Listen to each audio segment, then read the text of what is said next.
namni tokko gaafa si jaalatu gaafi jaalalaa siif dhiyeessu takka immoo gaafa jaalalaan si wajjin jiraatu yoo nama san jaalachuu hin dandeenye immoo akka namni sun hin miidhamne godhuun dirqama namummaati jechuudha. Kan jaalaluma keessa sababa oolmaatiif wajjin jiraataa jiran hedduu jira.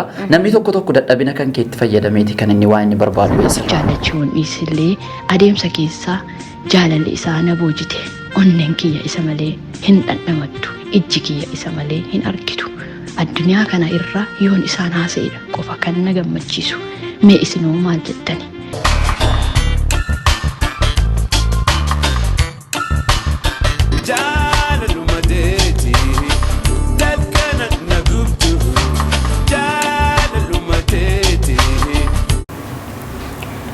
Ashama harka fuune daawwattoota Forex Entertainment akkuma barameen qophiin keenya qophii qara jaalalaa torbaanitti isiniif dabru eegallee jira jechuudha. Qophii keenya wajjin nu faana turan afeerraa teenya takka bajaati. Qarri jaalalaa onnee jaalalaa miidhamte kan itti wallaannuu fi akkasumas ammoo jaalala faloo dhabdee fala kan itti barbaannu dabalataan ammoo xalayaa daawwattoota keenya biraan nu dhaqqabe qiqindeessinee kan isin biraan geenyu ta'a. Hanga xumura sagantaa keenyaatti akkan waliin turtanu kabajaan isin affeerraa hoogganaan sagantaa kanaan Isaaq Zeenuu fi anis akkuma beekamu Asaantii Mudassiree. Hayyee hasu bagana gaannufte. Bagana gaannu eede. Jaalalaaf oolmaa kan jedhu irratti sababni isaa sagantaan keenya har'a garri caalu keessatti sagantaan haadha seenaa keenya dhimmisiin nuuf kennite oolmaadhaaf jaalalaan kan wal qabatudha. Xiqqoosi baay'ee humna kootii ol ta'ee jira waan itti murteessullee sis akka inni dhibaa jiru nan beeka. Haa ta'uti garuu wama ta'uudhaa qabu dubbanna jechuudha. Amma fakkeenya namni tokko namnatti hin beekne ta'uu danda'a. Bakka ati rakkattee jirtu tokko itti bakka firri kan kee si bira hin jirre bakka obbolaan kan kee namnatti beektu si bira hin jirre tokko bakka ati dhibamtee dhibee sana keessaa bahuudhaaf nama si barbaachisu sana keessatti namni tokko wayii dhufee dhibee sana keessaa yoo ka'e kan si fuudhu ta'ee jedhee oolmaa namni sun siif oolee kan ammoo ofii keetii deebisuu hin dandeessu taanaan namni kun immoo waan tokko sirraa barbaada.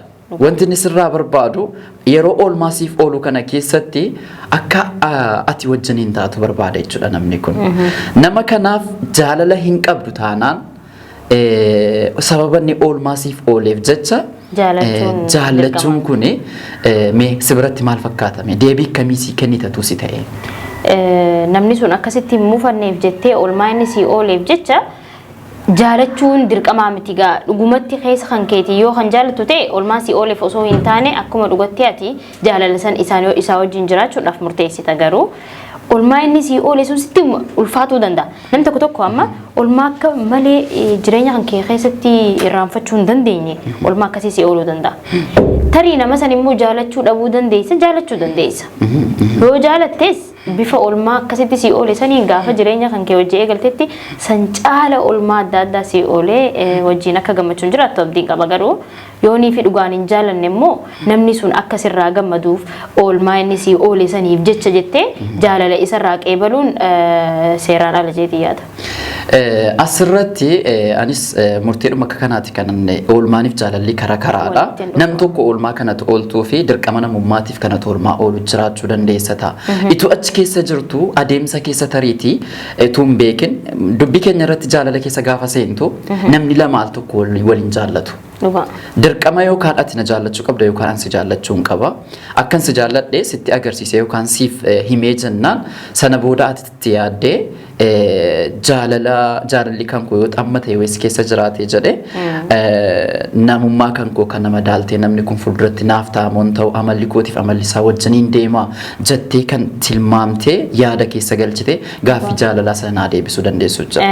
Akkasumas ammoo ati kaatee jaalallarraa qabamta taanaan dura si qabame an qabamuu dhiisuu hin danda'a. Akka jaalallarraa qabamte yoo na gaafattee jettee si deebisuudhaafi yeroo fudhadhee keetan asuun kun haaliniif amallisii ana wajjin ni deemti gara fuulduraatti montaati wajjin bultii jaarrannee jaalala gaafa jalqabdu ati har'a qofa miti kana tarra dhaabbattee gaaffii jaalalaa sana namaaf deebistu gara fuulduraatti wajjin hin jiraachuudha haadha manaaf abbaa manaa taate wajjin jiraachuu waan hedduu keessa dabarfachuudhaaf qophii keessa seenuudhaaf waan ta'eef waan ammeetti gaaffii jaalalaa deebistu miti miira keessa seente jechuudha. Kanaaf boodarradha si tilmaame silaalee keetan yoon taatee hin ta'a yoon ta'u ta'e hin ta'u jedhee kanan deebisu deemsa keessa kan jaalalli namatti dhufu jira jechuudha. Egaa oolmaa kana keessa namni kuni mucaa kana jaallate akka jaallate itti hime oolmaa sanaaf immoo mucaan kun tole jechuudhaa fi oolmaa inni ooleef kuni nama danda'amee kaffalamuu miti. Kanaafuu adeemsa keessas immoo jaalalli akka inni jiru hin dagatin jechuu barbaadee. Adeemsa keessa jaalalli dhufuu ni danda'a. Ta'ee immoo ishii dubartii oolmaan oolameef kana osoo hin taane innumti oolmaa ooleef kunu oolmaa waan ooleef waan itti dhaga'ameef ishiin tun waan nama rakkattuu taateef jecha yoon kan jaalatu ta'e sun dogongora. Guutumaan guututti immoo jaalala dhugaa yoo kan ishiif qabaatu ta'e ishumaa wajjin jiraachuudhaaf ishii tana argatee jireenya isaa ittiin bohaarsuudhaaf yaalii godha malee nama biraa jireenya jaalalaa keessa hojii seenuudhaaf tattaanfii waan godhu natti fakkaatu. Akka seenaa kanarraa dhageenyetti oolmaa eefa ooleefiin booda eefa ishii jaalatu itti ibsate booda eefa ishiinis hiree kanniteef booda deebi'ee oolmaa kana balleessee jaalala kanas dhiisee nama biraa filatee nama biraatii wajjin jiraatee jira jechuudha. Haga gartee ishiin nama biraa sanillee isa kanaawu hiree biraa argachuudhaaf amanuu dandahuu ishii dhabuu ishii haga geessutti jechuudha. Akkasii yoo dhugaan silaa jaalate inni kun. Kana maaltu godhee gara kana murtii kanatti deemuurra dura daawwattoota keenya sagantaa seenaa haadha seenaa keenyaa kana dhaggeeffannee walitti deebine inni isii dhiisee akkamitti nama biraa wajjin jiraachuu jalqabee isiinis immoo kanaan dura hin jaallanne ture amma immoo akkamitti jaallatteen kan jedhu. Waa'ee isaa yaaduu eegalte gaagaa inni gaafii jaalalaa dhiyeesseef booda waa'ee isaa kana yaaduu eegalte oolmaa inni ooleefiin walitti qabdee nama fuula durallee akkanatti namni oolmaa kana naaf oole lubbuu isaatu naaf kennuu danda'a jechuudhaan waa'ee isaa gaafa yaaduu eegaltu tariif keessatti isa jaalachuun ishii itti dhaga'ame sii gale. Dabalataanis al tokko tokko wanti gaaffii natti ta'u yeroo baay'ee maal akka ta'e beektaa isiin amma ijoollummaa isaaf kennite kan jalqabaati isiidhaaf jechuudha namni kun kan jalqabaati.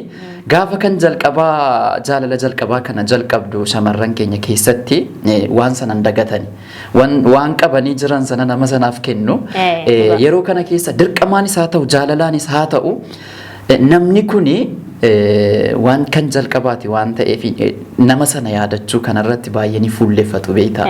Kanaaf namni kun isiidhaaf nama jalqabaati waan ta'eef kanaan dura yoo jaallachuu dhiistee fi jaalala nama irratti barte waan ta'eef kunis jira. Mee daawwattoota keenya seenaa kana dhaggeeffannee walitti adeemina. Ani maqaan kiyyaa Yaanneen jedhama. Kan inni itti dhaladhee kan inni itti guddadhe magaalaa Jimmaa naannawaadhuma isii keessatti. Hammaaf dammoo kan inni jiru biyyoota Arabaa Yuunaayitid Imaraat Dubaayittan argama. Kan inni biyyaa bahillee bara 2019 ji'a jaaffaa gaafa guyyaa 15ti. Seenaan kun dammoo kan na mudate bara 2020 ji'a tokkoffaa irratti gaafa guyyaa 5ti. Seenaan koos akkana jetti. Sinan gammadee sinan gaddee jetti. Maaliif akkas jetti jechuun keessanillee hin hafu. Mudannoon kun kana mudate ganama subii ka'eetan kara hiriyaa tiyyaa tokkotti dawwaleen birrii biyyaa erguun barbaada. Harmee kiyyaaf birrii kanallee kara baankiitiin osoo hin ta'in kara namaatiin jedhee ittiin mari'adhe. Hayyee jette mucaa biyya kootii tokko kan hin beekutu jira jettee lakkoofsa naaf kenniti. Hayyee jedheetan anillee lakkoofsa isii har'aa fudhadhee mucaa kanaaf dawwaleen ture. Yeroon dawwalu keessatti illee innis na simate hayyee obboleetti rakkoo hin qabu maal barbaadde naan jedhe akkana birrii biyya erguun barbaada harmee kiyyaaf jedheen itti hime hayyee rakkoo hin qabu lokeeshina keetiif naannawaa mana keetii naaf himi naan jedhe hayyee jedhee himee fi adda baane sa'a kanatti dhufa kan naan jedhu waliif beellamne sanaan addeebi'ee kanin biroo hojjedhu wajjiniin karaa bashannanaa deemna jennee daa'ima qabannee manaa baane. Yeroo manaa baanu kana keessatti mudannoo na mudatetu jira. Osoo bakka deemne hin gahin konkolaataan karaatti nuun garagale. Yeroo karaatti nuun garagalu kana keessatti kanin biroo hojjedhu kunillee sa'aatii 24 keessatti amrii taate. anaaf illee rabbiin na bira dhaabbatee nagaadhaan karaa maatii keetiitti galta kan jedhu miidhaa xiqqoo narra geessisee lubbuu koo kan na hambise alhamdulillah jechuunan jalqaba. Haa ta'u malee egaa wanta na mudate seenaa kana keessatti isiniifan ibsa. Bilbila kan koo kana irratti illee ganama subii mucaa an dawwale kana maalummaa isaa kan hin beekne kana irratti dawwalanii mucaan lakkoofsa kanaan ganama subii dawwaltee jirtu rakkoon akkanaa irra gahee jira obstaala akkanaa ciiftee jirti dafeetii qaqqabii jedhanii itti mani. Mucaan illee hayyee lammiidhaaf qoricha kan jedhu of duuka hin deebine ariifannaadhaan na qaqqabee cina kootti argame. Yeroo cina koo kana keessatti argamu ani sa'aatii 24f of baruu hin dandeenye. Hin duutimoo hin haftimoo maalan godha kan jedhu yaada keessa galee jira. Yeroo mirmaraan naaf godhamullee mucaan kun dhiiga hin qabdu jedhanii gaafatanii jiran. Hayyee rakkoo hin qabu dhiiga kan koo irraa illee kennuufii nan danda'a jedhe. Mucaan kun immoo maqaan isaa maanni jechuu hin ooltan. Riyaal Daalaa jedhama. Kan inni itti dhalatee kan inni itti guddate magaalaa Adaamaa naannawaa Dhumeesii keessatti jedheetan ibsa. Mucaa kana garuu maal akkan jedheellee isa himu isa ibsuu hin qabu. Kan guyyaa gaafa rakkoo dukkana keessatti ifanaaf taate gaafa ati rakkattillee rabbiin si cina haa dhaabbatu yoo an si bira dhibillee jedheetan dabarsaafi. Hayyee jedhee innillee kara dubbii kootiitti yoon dabarfadhe dhiiga isaa illee naa kenne sa'aatii 24 keessa an of bare.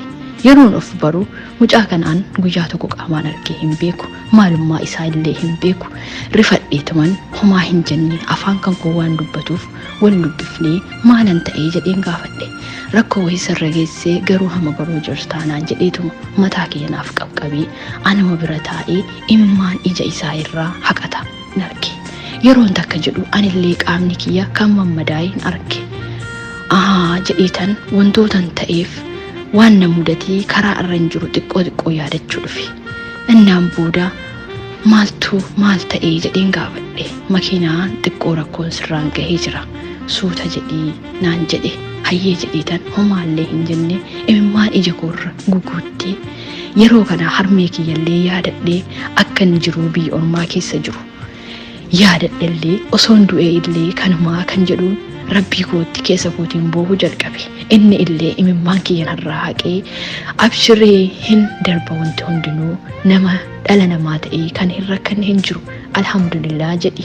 Niitiin kan kee illee amrii taati ati dammoo lubbuudhaan jirta homaa hin taatu hin fayyita anillee si biran jira naan jedhee na jajjabeesse. Hayyee jedheetan harka isaa qabee xiqqoo anillee aara galfachuuf irreemina fudhattee badde. Hayyee jedhee rafee dammaqu hammallee mucaan harki kan koo harkuma isaa keessa jira homaallee hin jenne dhiiseetuma ka'eetan qoricha adda addaa nu kennanii guyyaa 3 booda kara manaatti deebi'uu hin dandeessi jennaan na fuudhee kara manaatti deebi'e. Kara hojiittis hin deebine mucaan kun faamilii keessaa waan qabuuf kara faamilii isaa na fuudhee deeme. Guyyaa 21f na kunuunsaa na wajjin cinqamaa ture. Hayyee jedheen anallee mucaa kana maal akkan godhee rabbiin itti kennu hin qabu yaa rabbii waan inni yaade galmaan gahii jedheetan keessuma kootiin rabbiin kadhachuufii jalqabe. Anillee fayyee of jajjabeesseen kara hojii kootiitti deebi'e. Kara hojii kootiitti deebi'ee ji'a 2 booda mucaan kun lakkaa qalbii fuudheen jira. Hayyee naan jedhee guyyaa tokko mee kottu mana yaalaa deemnee si marammaree qaama kan kee nagaa ta'uu ilaalaa naan jedhe. Anillee baay'ee waan mammadaamni godaansni narra jiruuf hayyee jedheetan isa arge. Yeroon naqullee inni nama marammaruuf osoo hin ta'in waan isa mudatee jiru rakkina isaanitti himachuuf. Ani si argullee sooshaal miidiyaas miti rabbitu walitti nu fide. Ani garuu si malee jiraachuu hin danda'u. Si yaada kan kee malee ifteenaaf hin bareetu naan jedhe. Hayyee jedheetan anillee waanan jedhu narkaa badeen ittan yaada jedheen kara hojii kootiitti deebi'e. Yaada isaa kana yeroo yaadullee rakkina inni na wajjin rakkate kana waanan godhuuf hin dhabe. Dhiiga hin qabdu jennaan dhiiga naaf kenne. Lubbuu hin qabdu osoo jedhanillee lubbuu naa kennuun hin hafaa kan jedhuun qalbiin koo na dararte. Sa'aa sanaaf jaallachuun dhiisillee adeemsa keessaa jaalalli isaa na boojite. Onneen kiyya isa malee hin dhandhamattu ijji kiyya isa malee hin argitu. Addunyaa kana irra yoon isaan haasa'edha qofa kan na gammachiisu. Inni illee waan na godheef hin beeku. Guyyaa 21 booda mucaan kun lakkaa qalbii fuudheen jira. Hayyee jedheetan harka isaa qabee xiqqoo mee isinoo maal jettani? Osuma akkana jennu bara 2021 walii wajjin geenye 22ffaa irratti wanti hin jirre gidduu lamaan keenya keessatti bu'e. Aniif inni garuu rakkinas gammachuus gaddas wajjin dabarsinee jirra. Garuu dammoo onni kiyya kan cabsillee kan yeroo jalqabaatiif furtuu onni kootii argate mucaa kanaadha. Maal jettani mee isin yaada keessan naaf ibsa. Mucaan kunillee akkuma carraa ta'ee mucattiin tokko rakkattee jirti. Itti dawwalattee mana kontiraataatii na baasi jettee itti bilbilatte. Hayyee jedhee rakkoo hin qabu jedhee dhaqee mana kontiraataatii baase. Erga mana kontiraataatii baasanii anillee bakka hojiin jira. Kan hin bakka hojiitii boodlee ji'a 3 yookaan guyyaa tokko kan wal arginee walii wajjiniin affeerraa nyaata kana wajjin affeeramnee karaa manaa kootiitti deebi'a. Garuu mucaa kana kan kontiraataa baasi kun haga malee isa jaallattee jirti. Homa gochuu hin danda'anu. Akka saayikoloojii irratti isirri warri dhiiraa ijaan kan arganii kan amananu. Warri shamaraa dammoo dhageettii gurraatiin yoo dhaga'anidha kan jaalallee isaan qabu kan jedhanudha. Mucattiin kun qalbii isaa boojitee jirti. Haa ta'u malee dammoo keessa isaatiin ana hin daganne. Dogongora kanaa jiru ani illee hiriyaa biyyatti jaalala yeroo baay'eef dabdaabbee namaaf barraa'u sana ni beektanii ni wallaaltanii hin jedhu. Yeroo baay'ee kan xalayaanaaf barreessee haazaa na godhutu jira. Ka'uuf taa'uu kan na dhowwutu jira. Isa baqaaf biyya ormaa kanallee kan eegale. Maatiin kiyya garuu mucaa kana ni jaallatan. Ani garuu jaallachuu hin dandeenye. Inni illee ani yaannee yoo hin arganne jiruun kiyya naaf hin ta'u jedhee imala isaa kara biyya ormaa godhe. Erga kara biyya ormaa kana dhufee atattamaan lakkoofsa hiriyaa kiyyaa kana barbaadee giddu lamaan keenyaaf giddu lamaan isaatti gufuu darbachuu jalqabe. Gufuun kunillee zoortee jaalala keenya akka isiin galaana hin ceene isa godhe. Garuu dammoo hamma illee inni nama biraa wajjin jiraatu ani nama biraa jiraachuuf jaallachuuf dubbachuullee hin dandeenye. Asirratti gaa jaalalli keenya kan bishaanitti galuu jalqabe. Bishaanitti galee yoo hafe lakkii jaalala keenya kana qurxummiitu dhandhamatti nyaata godhattee laata jedheetani kan yaade. Anis innis asirratti wal caqacaquu jalqabne. Wal loluu jalqabne. Erga wal loluu jalqabne kana walitti iyyuu malee wal dhaga'uun gidduu keenyaa baddeetti. Garuu dammoo guyyaa tokko akkana jedheetan barreesseefi. Mukti illee baala qaba. Anis malee maalan qaba. Garuu dammoo karaa irra jirtu kuni sirrii miti. Bor yookaan guyyaan darbitee yoo ana argachuu hin dandeenyetti teessee gaafa yaadde bakka jirtu kana ka'uu ni dandeessa. Gaafa kaate garuu nan argattuun jedheeni. Innis garuu turee oolee ji'atti gaafii kiyya naaf deebise. Jechi ati jette kun dhugaadha. Anillee si malee jiraachuu hin danda'u. Ati anaaf qaama kiyyaa. Situ waa hunda na barsiisee naan jedhe. Anillee yeroo inni akkas naan jedhu baay'ee waan hin jaalladhuuf keessa kiyya na booji'ee jira. Garuu na booji'ee malee dammoo hammas deebi'ee badiidhuma isaa kana nan arga. Sunis dammoo maal yoo jettan mucayyoon hamma isa kana baay'ee jaallattu kuni wantoota na aarsu kana karaa wasaappii kanaan istoorii ishee jala hin gadhiifatti. Ani garuu yeroo kan arge natti dhagahama. Maaliif yoo jettan harkaan qabe yoo namni biraa qabu wanti namatti dhagahamu warra jaallatetu beekaa jedha. Kanaafuu kana yeroon jedhu gaafii isaaf wanti isintti dhagahamu isinuyyuu warra rageessan beekuu ni dandeessanii jedheetan yaada. Garuu dammoo kan jechuu dandeessanu hamma illee aniif inni waggaa tokko geenyee jirra. Erga adda baanee jechuudha.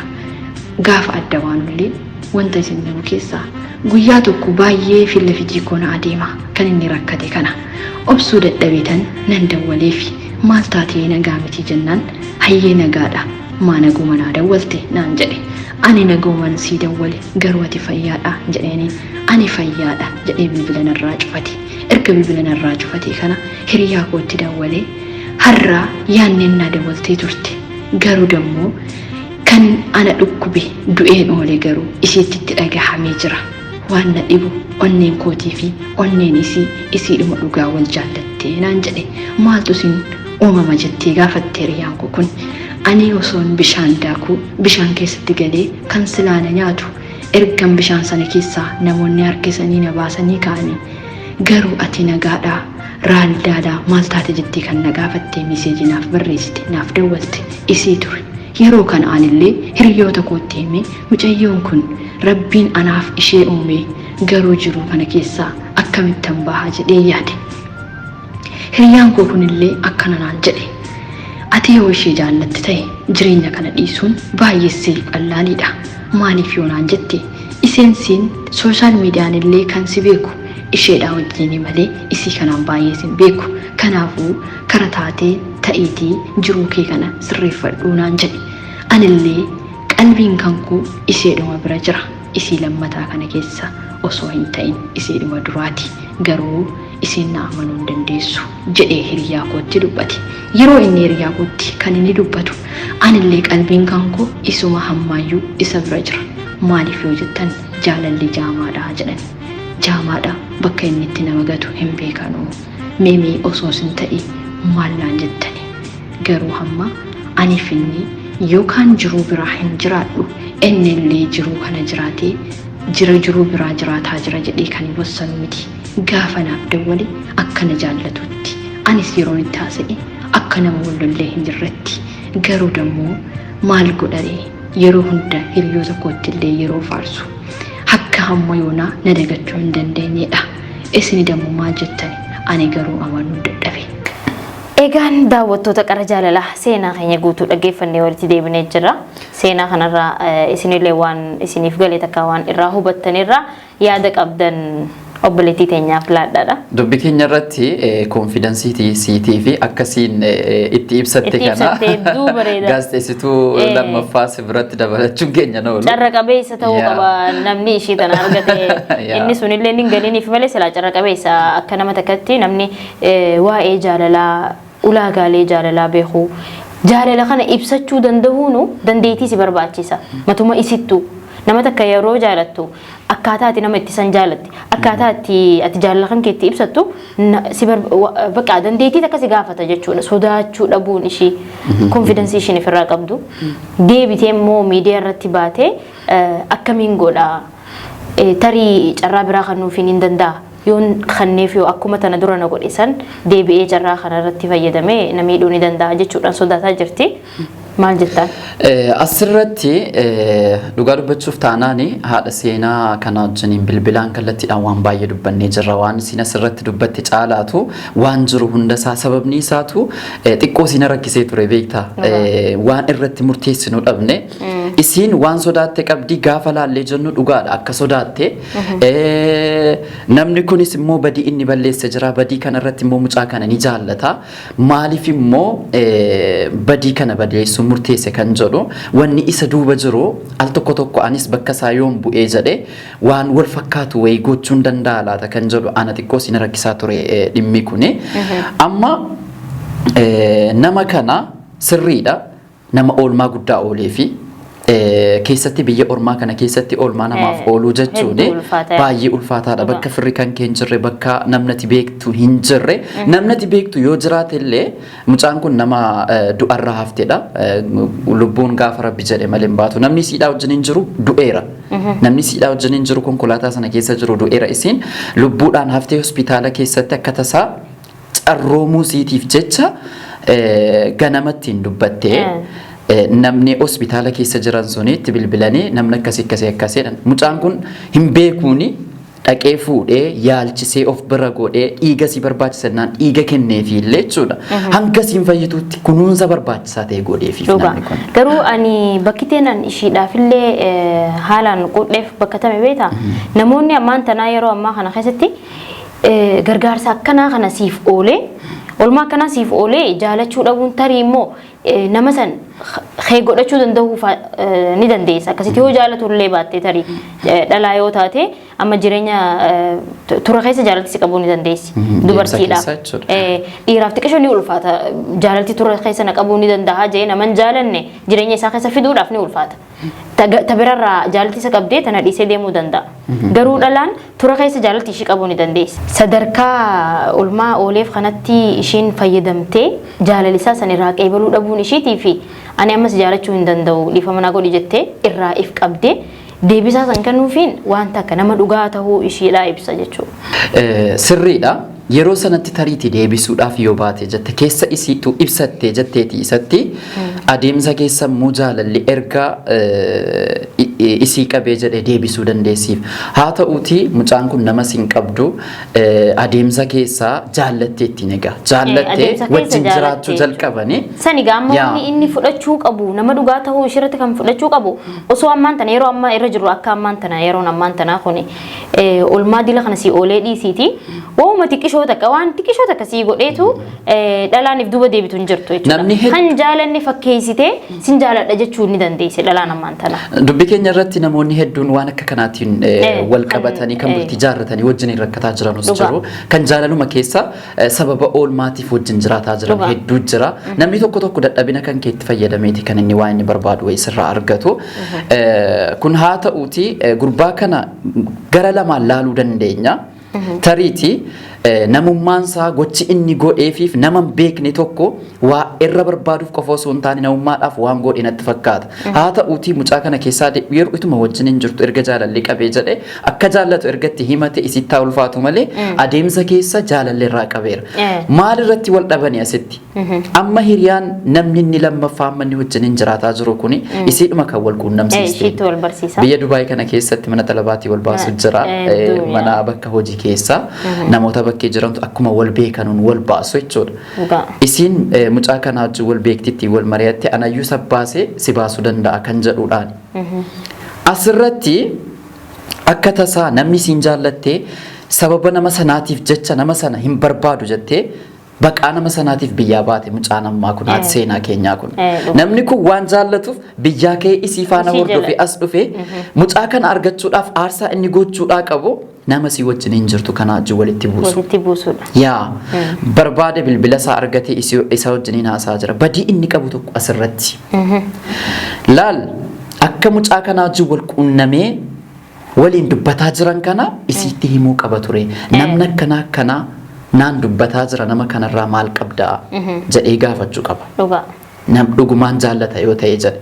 Namni kun akka waan filannoo wayii qopheeffatee jirutti callisuun isaa ana xiqqoo si gaaffii keessa na galchee jira. Badiin inni ana irratti murteessu tokko asitti kan isaa jechuudha. Irra deddeebiidhaan natti bilbilaa ture namni kuni jette siin.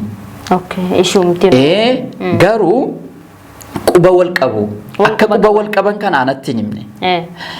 Sana booda bilbilli kun irra deddeebiidhaan waan natti bilbileef namni kun eenyu ni jedhee na gaafatee jennaan waan jiru hunda isaatti himeyanii.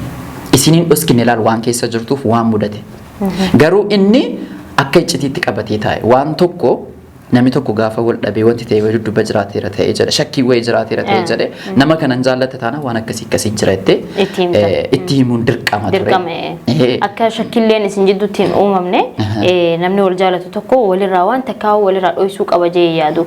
Olmaa kee guutuu itti himuu danda'uu qabda wantoota ati hojjettu waan gartee isatti himuu danda'amuu qabu jettee yaaddu yoo ta'e isatti himtee yoo isa hubachiifte sadarkaa kanatti na jaallatti jee yeroo kanuufii danda'a waa'ee ishee yaaduu eegaluu danda'a. Yoo olmaa kee ittiin himne waan itti ooltee waan ittiin himne waa'uma keetiitu yoo isaa wajjin addan fudhanne wal yaaduunis dhufuu adda fagaachuu fa'aa dhufa. Tarii wanni akkasiisan uumamuu danda'a jechuudha. Kanaaf al tokko dhiirri filannoo wayii yoo qabaatee jedhe callisuu kana filata beektaa. Maaliif garuu? Kun tariiti dadhabina keenya. Nama biraati wajjin filannoo godhachuu danda'a jechuudha. Dhalaa biraa amma dhalaa tana ni jaalata.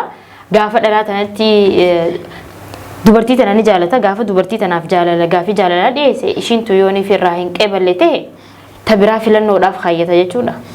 Egaa amma ta'e ni yaala. Yaaliin isaa hin milkaa'uuf taanaan nama biraatti wajjin hariiroo uumuun seeruma uumamaati kun. Okay hayyee hin milkaa'uuf garuu yeroo ishii tana jaalatu irratti tabiraa iskoortaa godhachuun qabu.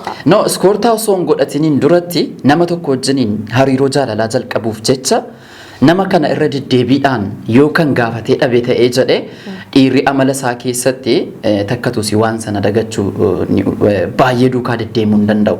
Hamma danda'u ni yaala gaafa yaaliin isaa sun parsantii dhibba keessaa dhibba akka inni milkoofne yoo kan beekeera ta'ee jedhe yaadannoo kana ofitti dhiisu sana akkuma jirutti jireenya biraa uumamaan natti fakkaata waan akka kana anama fakkeenya nama jaalladhu tokko wa'ee parsantii dhibba akka nama sanan arganne yoon ofirratti beekee jedhe jabaadhee nama sana of keessaa balleessuu hin qabaa jechuudha.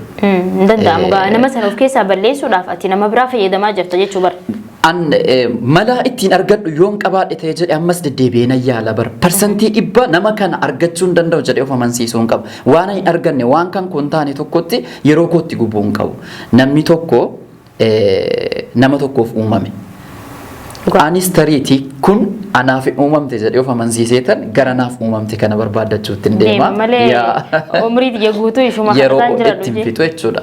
Kanaaf gara amma dhimma haadha seenaa keenyaa kanaatti gaafa deebinu inni waan uumame jiru kana ituu isiittiin himiniin mucaan amma inni baase kuni isiitu jaallatte baay'isawee akkasiin natti himteetti akka haadha seenaa nutti himteettis immoo isiitu jaallatte mucaan kun kan inni jaallate isiidhuma kana jaallatee jira. Dhiirri tokko nama jaallate shamarran jaallatte irra shamarran ofiif jaallate wajjiniin jiraachuu filatan keenya irratti. Ni dogoggoramas illeedha. Tariitii akka dogoggoraatti haa fudhannu kana al tokko dogoggoree tokko dogoggoree ishee wajjin immoo jiraachuu hin dandeenye beeke ammallee inni osoo sila hayyama ishirraa argate hiree ishirraa argate isheedhaaf deebi'uudhaaf qophiidha garuu tahee osoo jiru isheen kanarratti murteessuu hin qabnu isiittis hiree tokko kenniteefii turte walitti araaramanii gaafa araaramanu mucaan kun ammas akka jaallattuuf akka wajjiniin jirtu irra deddeebiteetti himte jechuudha sii kanatti sababni isaa hin jaallatti isa dhabuun barbaaddu waan ta'eef akka jarrammoos wallolan godhaa turte.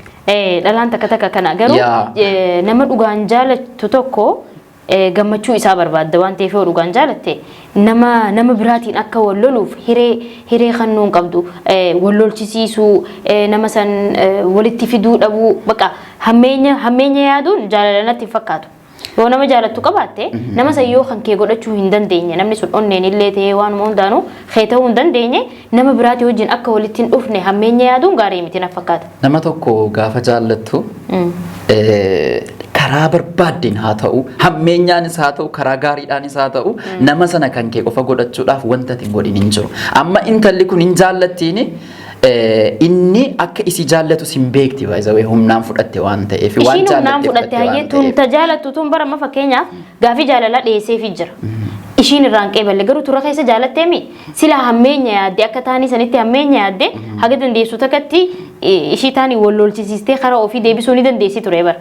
Kanaafuu ammas inni akka isi jaallatu beekti bar isiidhuma kana wajjiniin ta'aasii kanaaf bilbila akka jaallatutti himti itti himaa jira isiinis ni jaallatti garuu amanuu dadhabde akkuma ituunaa wajjin jiraatu filannoo bira argatee dhaqee nama biraati wajjiniin jiraate ammas yoon carraa tokko kenneefi waan takka kanaa uumamuu danda'a kan jedhu sodaattee jirti amma hin jaallatti innis hin jaallata sodaa jira amma akkuma waliigalaatti gara furmaataatti yoo deemne xiqqoo siin ulfaata. Furmaata deemuun duratti baay'atee jira dubartoonni kan jaalalaan midhamu yeroo hedduu nama wal jaalatanii gaafa walitti muufatan namni jidduu seenee haasawaa isaanis wal lolanii waa hedduu dubbatanii gaafa ifii isaatiin barbaadee itti araaramuudhaaf dhufe immoo waan san hunda irraanfattee itti deebitee isa san qeebalti.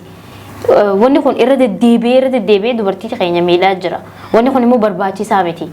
Yoo dhugaa dubbanne namni dhugaadhaan si jaalatu sin dhiisee deemuu hin danda'u. Haga danda'utti si argachuudhaaf si wajjin jiraachuudhaaf waan aarsaa kafaluu qabu san kafalee si wajjin jiraata malee si dhiisee deemee nama biraatii wajjin yaalii godhee nama sanii wajjin gammachuu gaafa dhabe as deebi'ee amma suma hin kadhatu jechuudha. Namni takka si dhiisee deemee taanaan lammadallee si dhiisee deemuudhaaf hiree ni qaba namni kun. Gartee garuu immoo carraadhumaa yoo eega jaallatiin ta'eeti ammaas irratti kan nuti irratti ituu nama kana wajjin jiraatu nama biraatii wajjin jiraatu isii wajjin taa'ee isii kana yaaduu isii kana jaallachuun akkasiidhaaf bakka qabu ni ibsa carraa tokko kenniteefi carraa kana gaafa kennituufi ulaagaa keessu qabdi. Ulaagaan isiin keessu namni kun jaalaleef jaalalleedhaa wajjin jiraataa turani halaalummaan qabani akka amantaattis akka aadaattis nama tokko wajjiniin yeroo dheeraa wajjin jiraattee haalaaf amala ofii yoo walii barteetta ta'ee jedhe sirriidha namni al tokko si isee deeme boris gaafa carraa argatee jedhe waan sana caalu yoo argatee jedhe si isee deemuu danda'a waan ta'eef kana akka hin gooneef ulaagaalee seera kaawwatan qabu.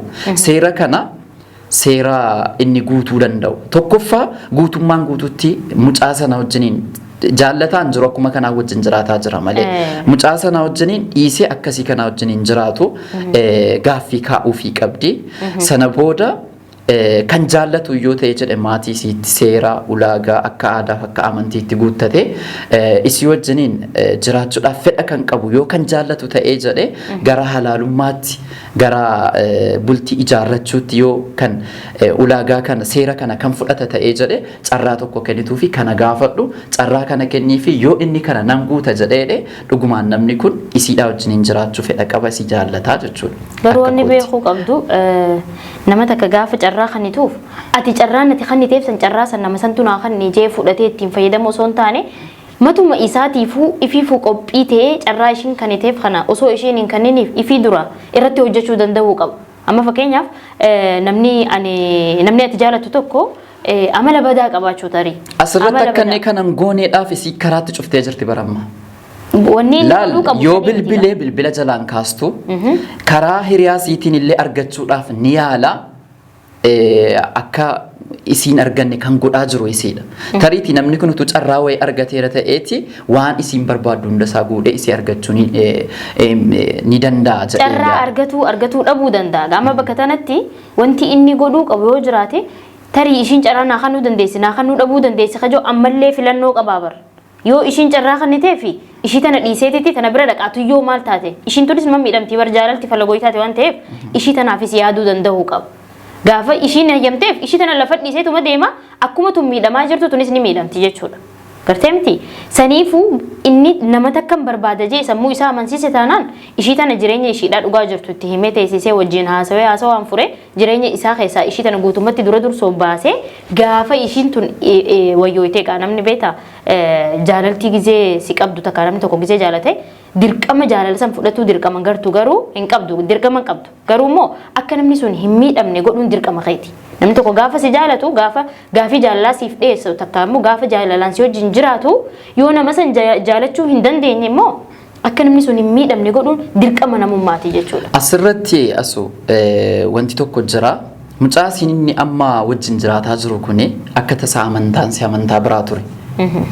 Isaaf jecha gaafa isii kanaa walitti araaramanii turan yeroo tokko keessa isa argachuuf jecha amantii si jijjiirteetti mucaan amma wajjin jiraataa jirtu. Saniifis hin jaalatti namni haa ta'uutii garuu haa jijjiirtu isiin jaallatte inni isii wajjiniin jiraataa ergasii kana gara lamaan bareeda dubbii keenya irratti jaalalle inni isiidhaaf bakka qaba yoo ta'ee jedheeti rakkoon qabu isiinis miidhamuu dandeessi ammas asirratti isiin nama isan jaallanne isiin jaallanne wajjin jiraataa jirti miidhamuu dandeessi ammas saniifuu gama dhugaa jirtu itti himuu qaba bara amma bakka tanatti isiin nama isan jaallanne wajjin waan jiraachaa jirtuuf jecha inni osoo tajaalatu tana argachuu fi argachuu dhabuu bira dhiiseetuma guutumaan guututti ishii tana yoo hin jaalanne ishii tana miidhuu dhabuu danda'uu qaba. Ishii tana jireenya isaa keessaa baasuu dhugaa jirtu itti hime ishii kana jireenya isaa keessaa baasee gaafa ishiilleen bakka nan jaalatu jettee amantee fudhatte gaafa san ishii tanarraa immoo carraa argachuudhaaf waan godhuu qabu hunda godhuu ni danda'a. Garuu osoo tanaa hojii jiru carraa tanaa gaafa barbaadu eegale tun carraa kannuu fi dandeessi kannuu dhabuu fi dandeessi eegale miti. Tanaafillee yaaduu danda'u qaba namni bara waa'ee jaalalaa beeku nama miidhuun qabdu gaafa jaalalti dhugaa si qabdi yoo ta'e arraan tana nama takka miite jazaan kan keemmoo nama biraatiin siiseen asii galee saniifuu obboleessi keenyallee yoonii fi carraa ishiidhaa kan barbaadu ta'e dura dursoo carraa obboleettii teenyaa ta'u jiru kana itti fayyadamuu dhabuu qaba akka ishiin hin miidhamne immoo gargaaruu danda'uu qaba dhugaa jirtu itti hime akka hin jaalanne itti hime ishii san ofirraa fageessee tan jaalatu san argachuudhaaf aarsaa kafaluu qaba atilleen obboleettii teenya carraa takka kannee fi yaalii yooniif hin danda'amne immoo takkara lamarra sadii carraa kannuun xiqqishoonii ulfaata haa ta'u immoo waan jaalattuuf jecha sababni isaa isiinis hin jaallattiin innis akka jaallatu saniifuu waan jaalattuuf jecha carraa tokko kannee fi jaalala miidhagaa hundeen isaa lafatti gaccimtu rabbi isiniif haa godhu yooniif waliif isin qoode eegaan qophii keenya kan qara jaalalaa qabannee isiniif dhaanne kan torbaa kana akkana fakkaata. Isin wanni yaadan koomantiidhaan yaada kana ibsaa fi obboleettii teenyaaf illeedha. Namoonni seenaa biraa qabdan silkii as jalatti agartanii nu qunnamuu dandeessanii. Turtii gaarii torban gaarii isiniif haa ta'u.